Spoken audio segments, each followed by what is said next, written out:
Hello बच्चों, चलिए आज का हमारा प्रश्न प्रथम चतुर्थांश में वक्र y बराबर वर्गमूल x व x बराबर 2y प्लस 3 और x अक्ष से परिबद्ध क्षेत्र का क्षेत्रफल ज्ञात कीजिए। हमें यहाँ से इसके परिबद्ध क्षेत्र का क्षेत्रफल ज्ञात करना है। तो इस प्रश्न को करने हेतु हमारे पास यहाँ से हमारी मुख्य अवधारणा कार्य करेगी। मुख्य अवधारणा यहाँ से हम लेके चलेंगे। यदि हमने यहाँ से दिए गए क्षेत्र का क्षेत्रफल ज्ञात करना है तो क्षेत्रफल a बराबर हमारे पास यहाँ से लिखा जाता है y1 माइनस y2 गुणा में आता है dx और साथ ही सीमा लेते हैं हम x1 से x2।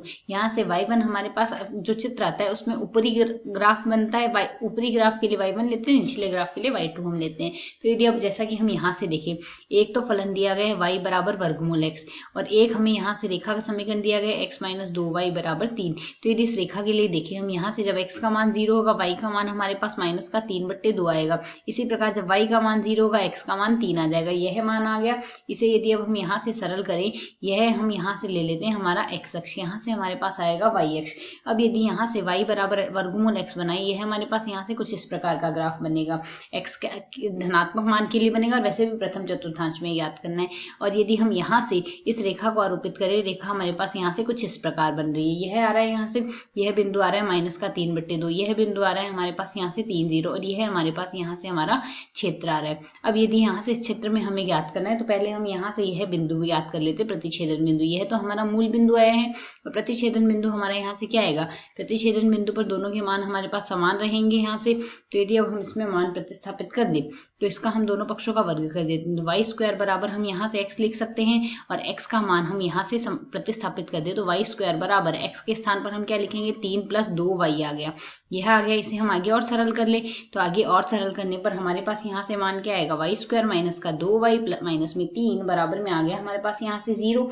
इसे यदि हम यहाँ से सरल करते हैं तो हमारे पास मान क्या आ जाएगा, इसके मूल आएंगे वाई स्क्वायर माइनस, पहले हम माइनस 3y प्लस का y में सरल कर लेते हैं, माइनस में 3 आएगा। जिसे हम आगे और सरल करेंगे तो एक मूल तो बन रहा है यहाँ से इसके गुणनखंड बन रहा है y माइनस 3 और y प्लस 1 बराबर आ रहा है हमारे पास 0। तो y के दो मान आ गए, एक तो प्लस का 3 और एक माइनस का 1। तो यहाँ से यह प्रथम चतुर्थांश में है तो y का मान हम धनात्मक ही लेंगे इस स्थिति में। तो y का मान हम यहाँ से प्लस का 3 लेंगे, y का ऋणात्मक मान तो हो नहीं सकता। तो यहाँ से जब y का मान प्लस का 3 होगा तो x का मान क्या आ जाएगा, y का स्क्वायर, अर्थात यही इस समीकरण से हम लिख रहे हैं ये। तो 9 3 आ गया, यह मान हमारे पास यहाँ से आ चुका है।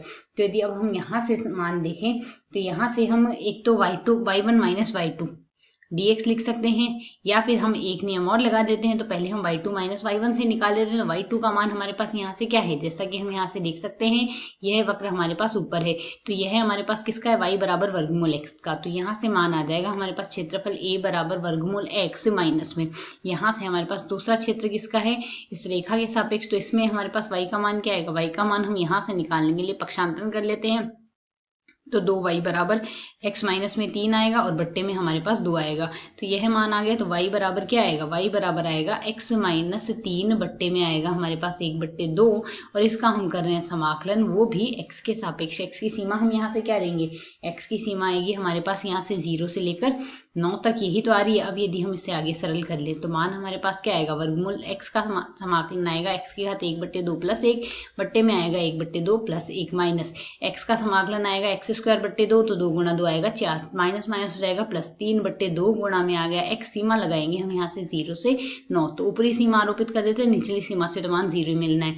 तो यहाँ से आ जाएगा 3/2 होगा, जिसे हम सरल करके 2/3 के रूप में लिख सकते हैं और 9 की घात आ गई हमारे पास यहाँ से 3/2 माइनस यहाँ से हमारे पास मान आएगा 1/4, 81/4 आ गया, प्लस यहाँ से मान आएगा 9 3 27, 27 बट्टे आ गए हमारे पास यहाँ से 2। इसे हम सरल कर लेते हैं तो 9 की घात 1/2 आएगी 3, 3 की घात 3 आएगा 27, 27 दूनी आएगा हम 27 बट्टे, यह आ रहा है 2/3 गुणा में 27 आ रहा है हमारे पास, माइनस में 81 बट्टे में 4 आ रहा है, प्लस में 27 बट्टे में 2 आ रहा है। इसे पहले हम सरल कर लेते हैं, यहाँ से मान आ जाएगा 9 3 27, तो 9 दूनी 18 हो गया ये हमारे पास, 18 आ गया। बाकियों को हम और सरल करेंगे तो हमारे पास यहाँ से मान क्या आ जाएगा, यहाँ से हमारे पास मान बन रहा है 18, यह तो आ रहा है हमारे पास जैसे कि यहाँ से 9 दूनी 18 माइनस यहाँ से हम लघुत्तम लेके सरल कर लें तो यह आ जाएगा माइनस का 81 प्लस यह आएगा 54 और यह बट्टे में आ रहा है 4। पहले हम इसे सरल कर लेते हैं, माइनस का 81 आ रहा है, यहाँ से यह माइनस आ रहा है तो यहाँ हम माइनस लगा देते हैं, यह हमारे पास प्लस आएगा, कुछ इस प्रकार आएगा। तो यहाँ से माइनस का 27 बचेगा, तो यह आ गया हमारे पास 18 माइनस का 27 बट्टे में आ रहा है 4। इसे हम सरल करेंगे तो मान आ जाएगा हमारे पास 45/4 वर्ग इकाई, जो हमारे पास यहाँ से इस प्रश्न का सही हल है। आशा है समझ आया। धन्यवाद।